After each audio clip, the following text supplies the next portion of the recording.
నీ పెద్ద కొడుకుని ఎప్పుడో కొడతా. ఎందుకురా? స్కూల్లో నా మీద పెత్తనం చేస్తున్నాడు. అయితే ఏం కాదులేరా, అన్నయ్యేగా. అమ్మా, వీడు స్కూల్లో పదే పదే అమ్మాయిలతో మాట్లాడుతున్నాడు. ఏరా? అవును, వాళ్ళు మాట్లాడిచ్చారు కాబట్టే మాట్లాడా. అయినా వాళ్ళు నా ఫ్యాన్స్. ఏరా, అప్పుడే ఫ్యాన్సా? ఫ్యాన్సా వీడు బొందా. వాళ్ళందరి దగ్గర డబ్బులు తీసుకున్నాడు వీడు. అవి తిరిగి ఇచ్చామంటున్నారు వాళ్ళు. ఏరా, ఆడపిల్లల దగ్గర డబ్బులు తీసుకున్నావా? మరి మగ పిల్లలు ఎవరు ఇవ్వట్లేదమ్మా, ఏం చేయమంటావు? అమ్మా, ఇలా కాదు గాని నువ్వు అను. వీడిని నేను దారిలో పెడతా.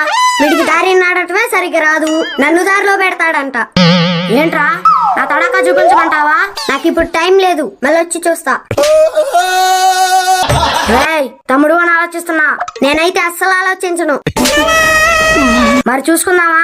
ఆయనకిద్దరం ఒకేసారి స్నానం చేస్తాంగా, అప్పుడు ఎటు కనపడిద్దిలే.